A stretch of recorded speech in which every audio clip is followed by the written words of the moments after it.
My name is Eleanor Vance. I am 70 years old, and tonight, I learned what I truly am to my family. An afterthought. A convenience. A ghost. The celebration was for my daughter-in-law, Chloe. She'd been promoted to vice president of something or other at her fancy firm. A real crowning achievement. I'd heard the news at breakfast, a whirlwind of excitement as my son, Robert, and the grandchildren, Lily and Noah, buzzed around her. I'd stood by the stove, flipping pancakes, my heart giving a little hopeful flutter. We have to celebrate. Robert had declared, his chest puffed with pride. The whole family. We'll go to that new place, the Gilded Vine. My wife deserves it. The whole family. Those 3 words had wrapped around me like a warm blanket. It had been so long since I was included in the whole family. But then came the look. That silent, swift conversation that passed between my son and his wife. A slight shake of Chloe's head, a barely there tightening of Robert's jaw. "Oh, Eleanor," Chloe said, her smile not quite reaching her eyes. "It's going to be a late, noisy affair. Just us, the kids, and my parents are driving in. You know, direct family. Besides, someone has to stay with the house." The warmth vanished, replaced by a familiar, cold heaviness in my chest. I was the someone. The live-in security system. Of course, I'd murmured, turning back to the stove where nothing was left to flip. I understand. They left in a flurry of perfume and pressed suits, my grandchildren looking like little angels in their best clothes. Robert gave me a quick, absent-minded peck on the cheek. "Don't wait up, Mom." And then, silence. The kind of silence that is so profound it has its own weight. I made myself a bowl of instant soup, the kind that comes in a packet for 99 cents, and sat at the kitchen table, not the dining table. The help doesn't eat in the dining room. Hours later, the house still smelled of the lemon-scented floor cleaner I'd used to scrub every surface. I'd spent the afternoon ironing Robert's shirts, folding the children's clothes, my hands still carrying the faint, chemical scent of bleach. Loneliness is a smell, you know. It smells like clean, empty rooms. At 9:30 p.m., my phone vibrated on the table, shattering the quiet. My foolish, hopeful heart leaped. Maybe it was Robert. Maybe he was saying they were on their way, that they'd saved a seat for me after all, that it had all been a misunderstanding. But no. It was a text from Chloe. "Eleanor, remember to heat up the leftovers in the fridge. Don't waste them." I read those words once. Then twice. A third time. And I felt something inside me, the last fragile thread of my dignity, snap clean in two. It wasn't just the words. It was the tone, the casual cruelty laced beneath the politeness. It was knowing that while I sat here with my cheap soup, they were toasting with $100 bottles of wine at a restaurant I helped pay for. I opened the social media app one rarely use. I shouldn't have, but I needed to see it. To make it real. And there they were. Robert in the crisp, white shirt I'd ironed that very morning. Chloe in a stunning emerald green dress, smiling like a queen. My grandchildren, Lily and Noah, grinning with plates of food that probably cost more than my weekly grocery bill. Chloe's mother, her sister, her brother-in-law. Everyone. Everyone but me. The caption read, "Celebrating my amazing wife. VP at 35. To the women who shatter glass ceilings. #blessed #family." I closed the app. I looked at my soup, now a cold, congealed mess. And a strange, icy calm washed over me. I didn't cry. I didn't scream. I simply stood up. I walked to my bedroom and opened the closet. Because what they didn't know, what they could never have imagined as they clinked their glasses full of arrogance, was that I had been preparing for this moment for months. And this time, I wasn't going to heat up their leftovers. This time, I was going to disappear. But for you to understand the weight of that decision, you need to know how a 70-year-old woman who gave everything ended up being treated like an unpaid maid. Let me take you back 3 years. 3 years and 5 months ago, I buried my husband, Arthur. Pancreatic cancer. It took him in 6 months, so fast the world seemed to blur. I was left alone in our home of 40 years, the house with the wraparound porch where we'd raised Robert, where every wall held a memory. After the funeral, the silence was deafening. It was a presence, a heavy blanket of absence. Robert visited 2 weeks later. He had Chloe with him, and that boyish smile he always used when he wanted something. "Mom," he said, over coffee in my sunlit kitchen. "Chloe and I are looking for a bigger place. For the kids. But the prices, they're impossible." Chloe nodded, her perfect manicure tapping her mug. "The down payment for the house we love is $75,000. We've been saving, but," they didn't need to finish the sentence. "How much do you need?" I asked, my heart already sinking. Robert couldn't look me in the eye. "If you sold this house, Mom, you could come live with us. You wouldn't be alone. The kids adore you. It's a win-win." Chloe's smile was radiant. "It would be perfect, Eleanor. You help us with the kids. We take care of you. Like a real family." That word. Family. It disarmed me completely. I signed the papers 3 weeks later. Our home, with its 40 years of laughter and love, sold for a little over $200,000. I gave Robert $75,000 for the down payment. The rest, about $130,000, I put into a savings account. My safety net. My foolish, naive safety net. What I didn't do, the mistake that haunts me to this day, was put my name on the deed to their new house. Robert said it wasn't necessary. "The house is for all of us, Mom.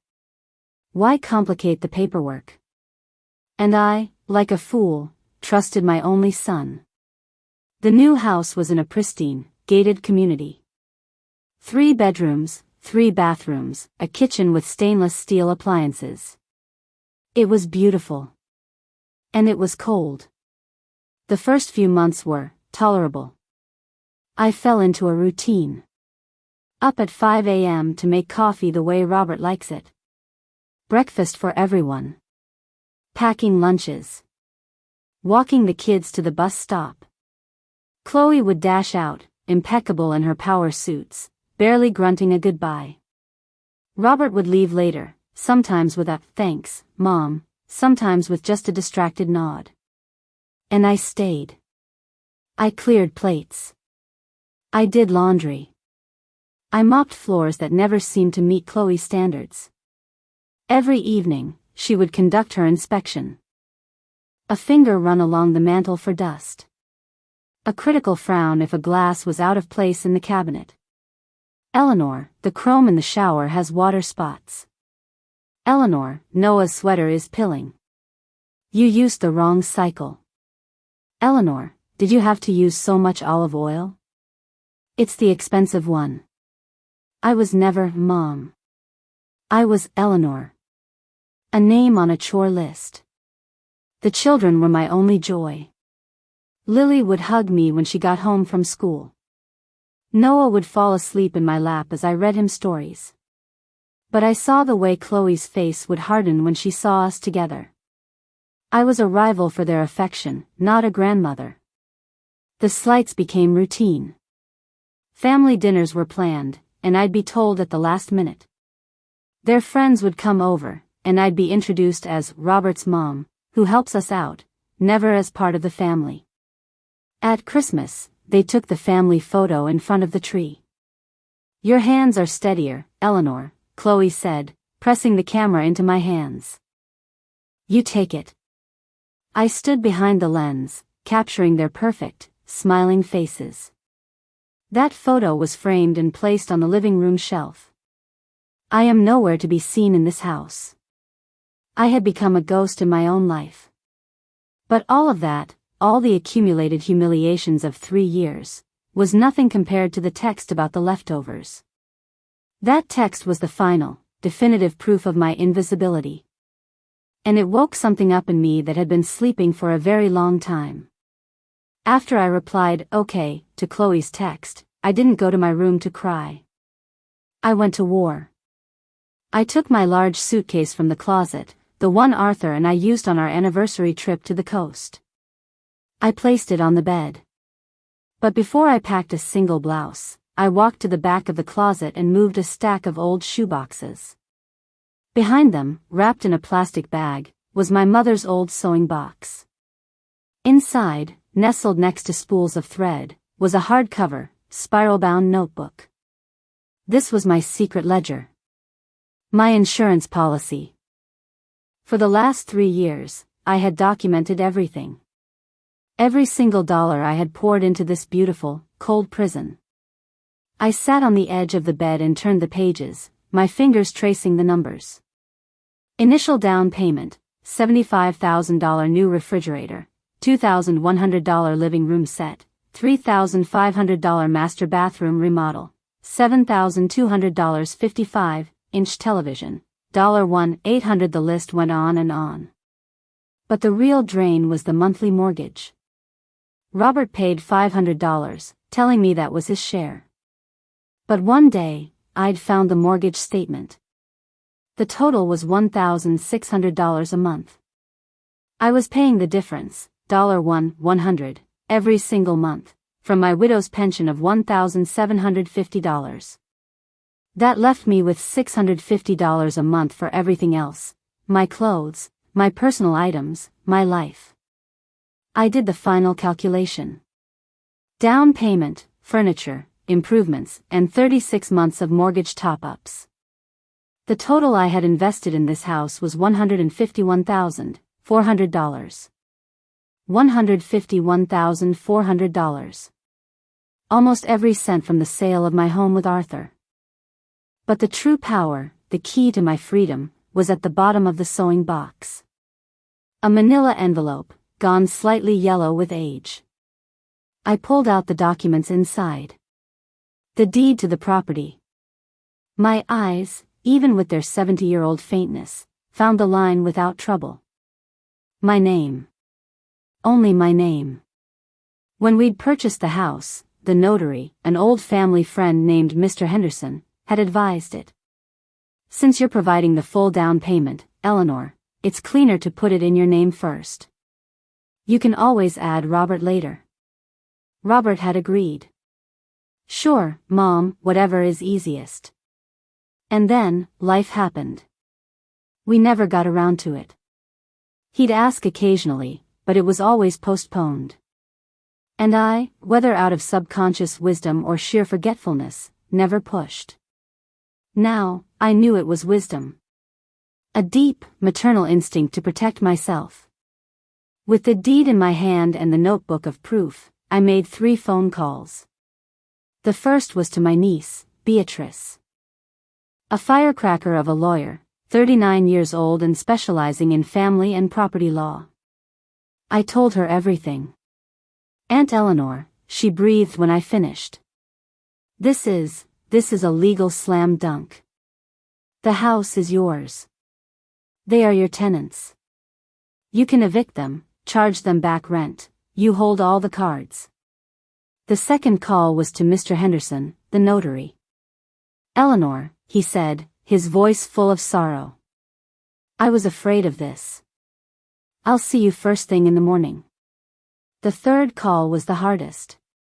To my dearest friend, Margaret. Maggie, I said, my voice finally cracking.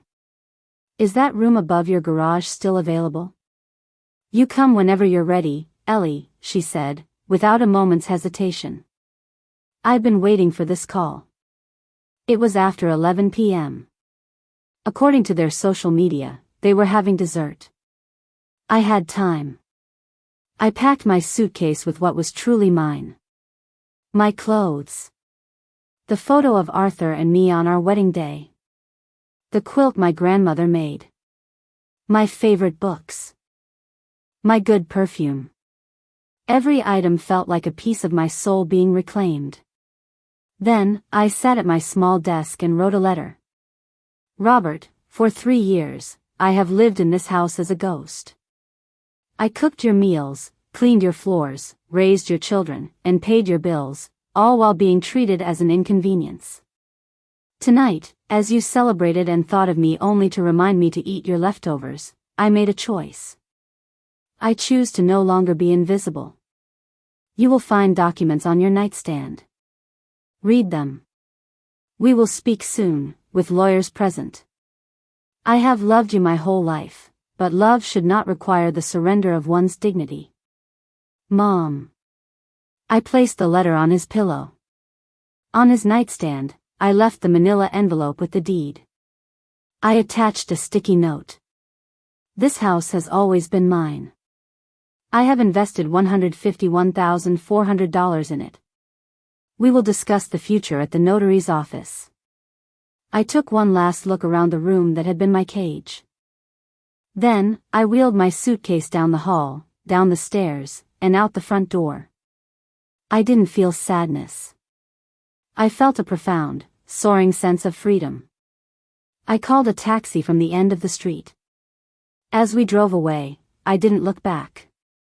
I was going home to myself. I wasn't there when they returned, tipsy and self-congratulatory, but my grandson Noah filled in the details for me later, his young voice trembling with emotion. They came back after 1 a.m., laughing, their arms slung around each other. Robert fumbled with the keys. Don't wake Mom, I can imagine Chloe slurring. They stepped into the dark house. Mom? Robert called out. You'll never believe the wine we had. Silence. They turned on the lights. Slowly, they began to notice the absences. The vintage mirror from my hallway was gone. The ceramic cookie jar shaped like a rooster, the one I'd had since Robert was a boy, was gone from the kitchen counter. A slow dread must have begun to creep in. They went upstairs. My bedroom door was open. The bed was made, the closet gaping and empty. My nightstand was bare. It was then that Robert saw the letter on his pillow. Noah said his father's hands shook so badly he could barely read it. Then he saw the manila envelope. When he pulled out the deed and saw my name, my son, my only child, sank to his knees on the bedroom carpet. It can't be, he whispered, over and over. Chloe snatched the papers from him. Her triumphant evening curdled into horrified disbelief. This is a mistake. This is our house. But it wasn't. It never had been. The next morning, at 8 a.m. sharp, I was in Beatrice's office. By 11 a.m., a formal legal summons was on its way to their email, demanding their presence at Mr. Henderson's office the next day. My phone blew up with messages. Please from Robert. Angry, then panicked, texts from Chloe. I ignored them all. The meeting at the notary's office was a tense, quiet affair. Robert looked shattered. Chloe was pale and subdued, all her arrogance gone. Beatrice laid out their options, her voice cool and professional. Option 1, immediate eviction. Option 2, purchase the house from my client for the sum of $151,400. Option 3, she paused, looking at me. This was my idea. Option 3, I said, my voice steady. We divide the property. 60% is mine, 40% is yours. It will be legally recorded. And I will be renting my 60% to a tenant of my choosing. You will share the house with them. Chloe's eyes widened in horror. You want strangers, living in our house? I want you to understand what it feels like, I replied. To share your space with someone you didn't choose. To feel like a guest in your own home. There was a long silence. Robert finally spoke, his voice thick with tears. And what else, Mom? Therapy, I said. You and I. Once a week. I need my son back. He broke down then. I'm so sorry, Mom. I'm so sorry. I had one. But it didn't feel like victory. It felt like surgery. Painful, but necessary to remove a sickness. That was a year ago. I found a wonderful tenant for my portion of the house, a kind, widowed librarian named Irene and her teenage son. They needed a fresh start, and they moved in with Robert, Chloe, and the kids. It was awkward at first, I'm told. But something remarkable happened. Irene's gentle nature and her son's friendship with Noah began to soften the hard edges in that house. Chloe, faced with a mirror of her own behavior, began to change. Robert and I have been in therapy. It's been hard, painful work. We've cried for hours. But we are rebuilding, brick by careful brick. He visits me every Sunday now in my cozy little apartment above Margaret's garage. Sometimes we just sit and have coffee, and he actually listens when I talk. I never moved back into that big, cold house, and I never will. But I did reclaim my life. I teach a knitting class at the local community center. I have friends. I have peace. The rent from my tenant, combined with a payment plan Chloe herself set up to slowly buy out my share of the house, gives me financial independence. I am Eleanor Marie Vance, 70 years old, and I am finally, truly, living. Just last week, Lily gave me a drawing. It's of me, standing tall, with a suitcase in one hand and a key in the other. Underneath, in her wobbly handwriting, it says, "My grandma, the bravest woman I know." I have it framed on my wall. Because she understood what it took her parents years to learn, that sometimes, the most loving thing you can do for your family is to love yourself enough to walk away. To show them that you are not a leftover to be warmed up, but a feast to be celebrated. Every single day. The day Irene and her son, Samuel, moved in was a day of quiet reckoning. I went to the house to oversee the process, my heart a steady drum where it used to be a frantic bird. Robert opened the door, his eyes a complex map of guilt and hope. "Mom," he said, stepping aside. Chloe stood in the living room, her arms crossed. The gesture was defensive, but her posture lacked its usual steel. "Eleanor," she nodded. Then Irene arrived. She was a small woman with kind eyes and a warm smile, her son Samuel, a lanky boy of 14, hovering behind her with a guitar case. "Thank you for this opportunity, Mrs. Vance," Irene said, shaking my hand firmly. "This is your home now, too, Irene," I said, my voice clear and carrying. "Please, call me Eleanor." I saw Chloe flinch at that. I had never insisted she call me Mom, but the casual respect I offered a stranger highlighted the cold formality she had always enforced. The first few weeks, as Irene later told me, were a dance of quiet tension. Samuel accidentally used the last of the milk Chloe needed for her morning latte. Irene cooked a fragrant curry that lingered in the halls, a smell Chloe initially complained was pungent. But Irene, with a quiet dignity I admired, did not shrink. She would simply say, "I'm sorry for the inconvenience, Chloe. This is my home, and I was preparing our dinner." She was living the lesson I intended. She was not a guest. She was a resident. One evening, Irene's son, Samuel, was practicing his guitar in his room. Chloe, stressed from work, came upstairs and snapped, "Can you keep it down? Some of us are trying to think." From the kitchen, Irene heard Robert's response, calm but firm. "Chloe, he's a kid. He's not being overly loud. This is his home, too." It was the first time in years, Irene told me, that she had heard Robert push back against Chloe's complaints about someone else in the house. The mirror was working. Our first therapy session was a floodgate of pain. Dr. Evans, a woman with a calm, unwavering gaze, simply asked, "Robert, when did you stop seeing your mother as your mother?" He crumpled. "I don't know," he sobbed. "It was just easier. Chloe handles everything. The finances, the social calendar. I just went along with it. I thought Mom was okay. She never complained." "Did you ever ask?" Dr. Evans prompted gently. The silence was his answer. Our sessions became a sacred space. We talked about Arthur, my late husband. We talked about Robert's childhood. We talked about the pressure he felt to provide a certain life.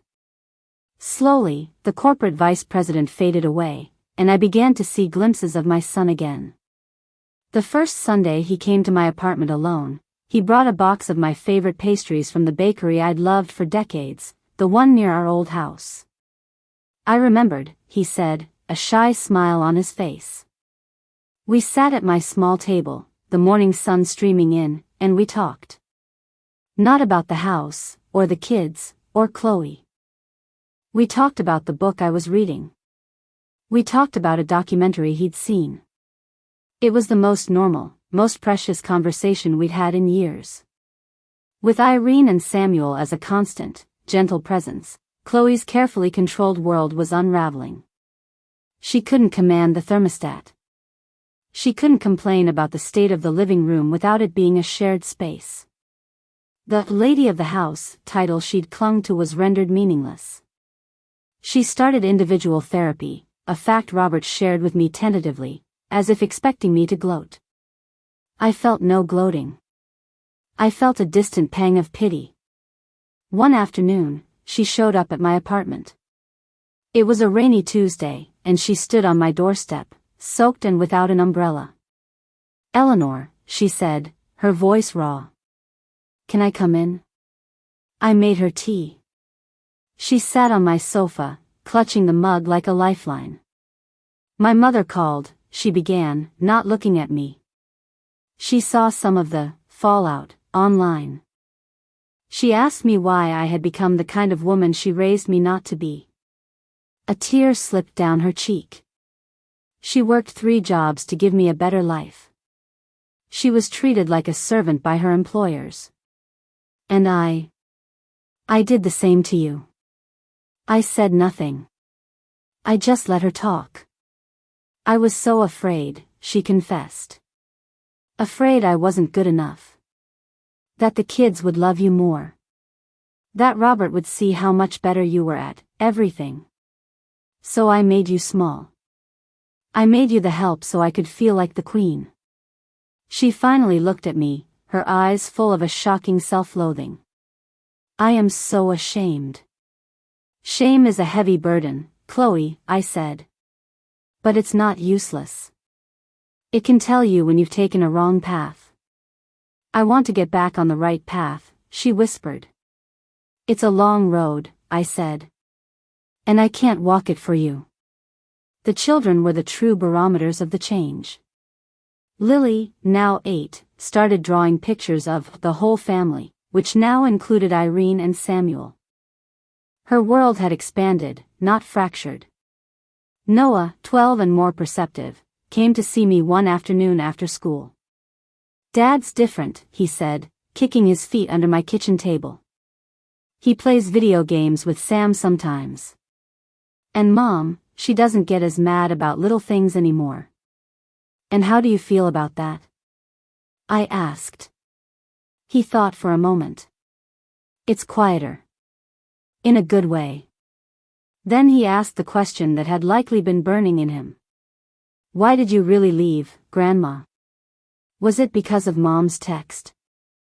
I took his hand. "It was because of 1,000 little things, Noah. The text was just the last one. I left because I felt invisible. And everyone deserves to be seen." He nodded, his young face serious. "I see you, Grandma." In that moment, I felt a healing deeper than any legal agreement could provide. 6 months after the great reshuffling, Chloe asked to see me again. This time, she came with a folder. She slid it across my table. "It's a proposal," she said. "To buy your 60% of the house. We've spoken to the bank. We can get a loan. We'll pay you back, with fair interest, over 5 years." I was stunned. The old Chloe would have fought to keep what she felt was hers. This Chloe wanted to earn it. "Why?" I asked. "Because it's the right thing to do," she said simply. "It was always your investment. Your sacrifice. We've been living on your generosity.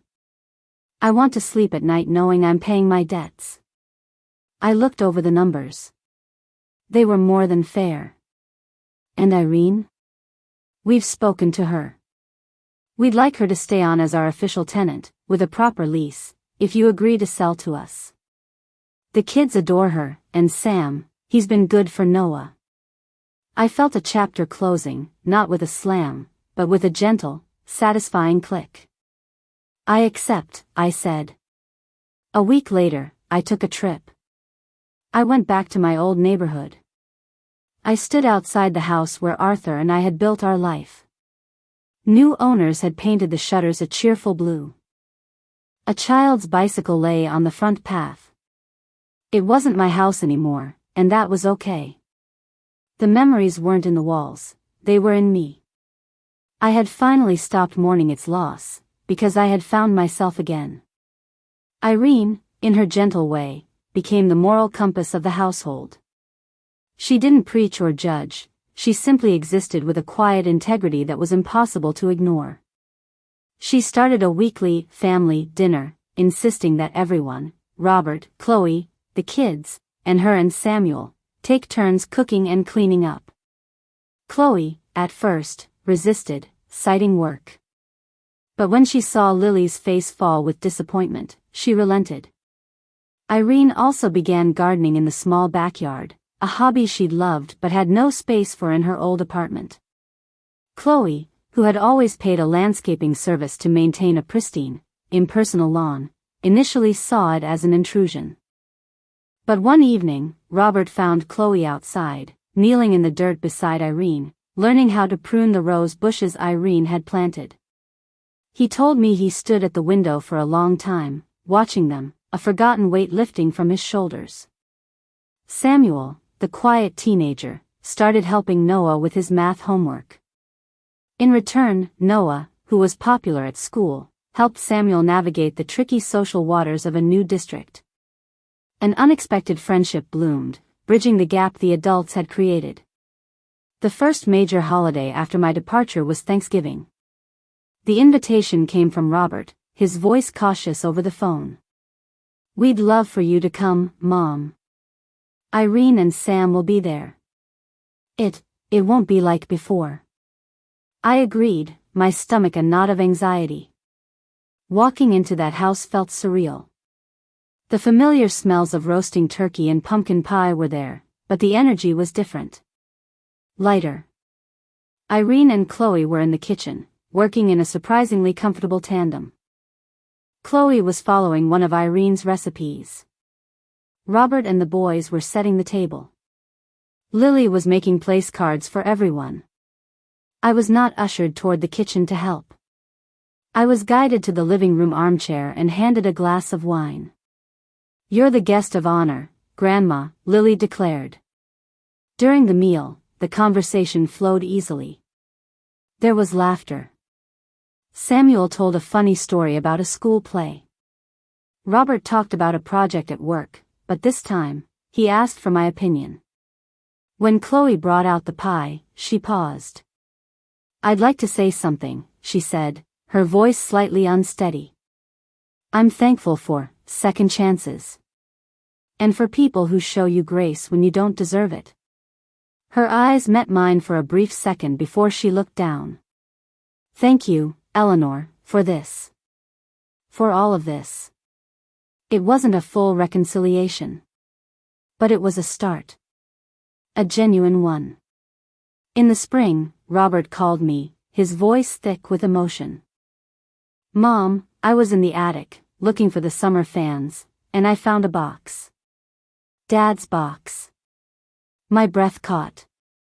Arthur had kept a box of mementos from our early years together, love letters, movie ticket stubs, dried flowers. I had thought it was lost in the move. "Can I bring it over?" he asked. When he arrived, we opened it together on my living room floor. The scent of old paper and memories filled the room. There was a pressed corsage from my senior prom, a map we'd used on our road trip through New England, a letter he'd written me when Robert was first born, describing the overwhelming love he felt. Robert read the letter, his eyes glistening. "He loved you so much," he whispered. "He would have been so ashamed of me. Of how I let you be treated." "Your father was a good man," I said softly. "But he wasn't a saint. We learned how to love each other, Robert. It's a skill, not a feeling. And it requires practice." I touched his hand. "You're practicing now. That's what matters." We spent the afternoon lost in time, and for a few hours, Arthur was in the room with us, healing old wounds with the power of his memory. The next test came when Chloe's mother, Gloria, came to visit. This was the woman who had been at the celebratory dinner from which I was excluded. I braced myself for coldness, for judgment. To my astonishment, Gloria asked to meet me for lunch.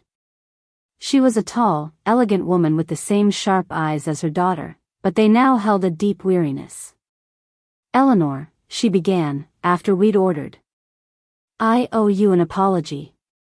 I was at that dinner. I saw you weren't there, and I asked Chloe about it. She gave me some excuse about you preferring quiet evenings. I knew it was a lie, but I didn't push. I didn't want to cause a scene." She sighed. "I failed you. I failed my own daughter by not calling out her behavior when I saw it." "I appreciate you saying that, Gloria," I said. "But the responsibility was never yours." "Perhaps not," she said. "But as women, as mothers, we have to hold each other to a higher standard. I'm glad you did what I didn't have the courage to do. You've shaken my daughter to her core, and from what I see, you might have saved her." It was a perspective I hadn't considered. My act of self-preservation had been an act of intervention for their entire family. My life, separate from them, was flourishing.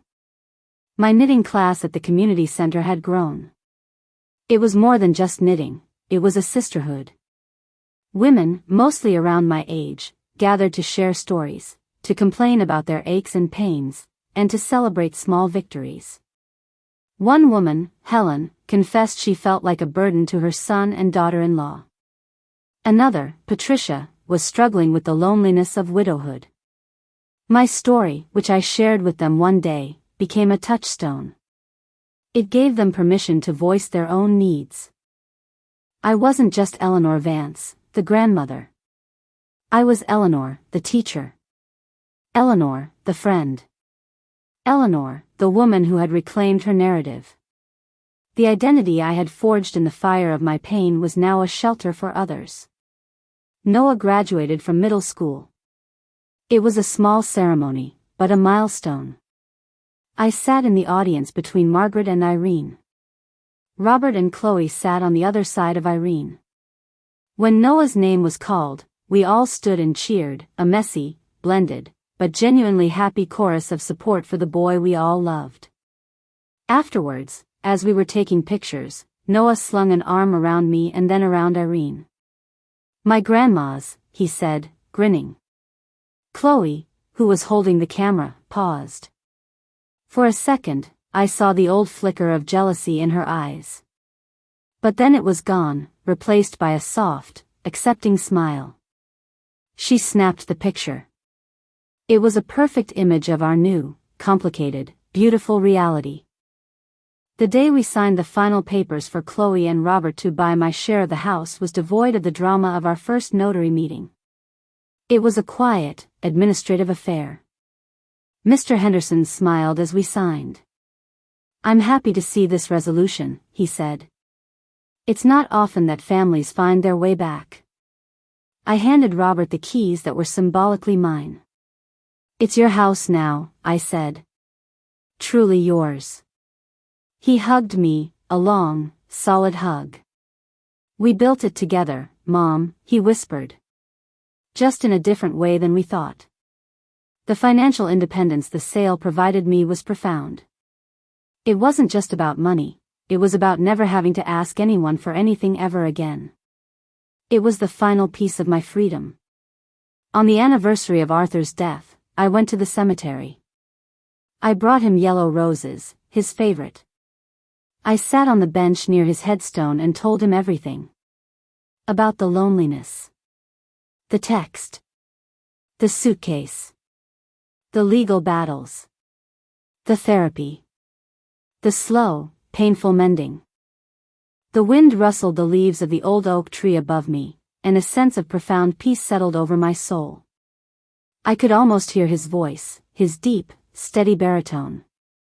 "I'm proud of you, Ellie. You were always stronger than you knew." I hadn't just been fighting for my dignity against my son. I had been fighting to be the woman Arthur believed me to be. And I had won. Now, at 71, my life has a rhythm that is entirely my own.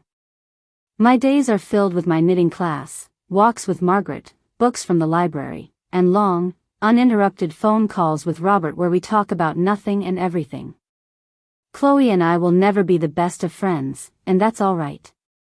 We have found a respectful, caring détente. She sends me pictures of the kids and sometimes asks for my advice on a recipe, a small but significant olive branch. The children are thriving. Lily is a fierce and creative force. Noah is a thoughtful young man. They come to my apartment, which is always filled with the smell of freshly baked cookies, and they tell me about their lives. I am no longer the background caretaker. I am the destination. I am Grandma's house. I look at the tapestry of my life now. The early years with Arthur were bright, golden threads. The years of raising Robert were a vibrant, chaotic blend of color. Then came the gray period, the years of silence and servitude. But now? Now the colors are back, richer and more complex than before. There are threads of silver for my hard-won wisdom, deep blue for my sorrow, but also brilliant gold for my joy, and a strong, unbroken red for the love I finally learned to have for myself. The tapestry is not what I had envisioned when I was young. It is flawed. There are knots and tangled sections where the pain was almost too much to bear. But it is mine. I wove every thread. And it is beautiful in its imperfect, authentic wholeness. My story is not a fairy tale with a perfect ending. It is a true story. It is a story of learning that the greatest love affair of your life must be the one you have with yourself. It is a story for every woman who has ever felt invisible, for every person who has ever given too much of themselves away. It is never too late to pack your suitcase. It is never too late to choose yourself. It is never too late to come home.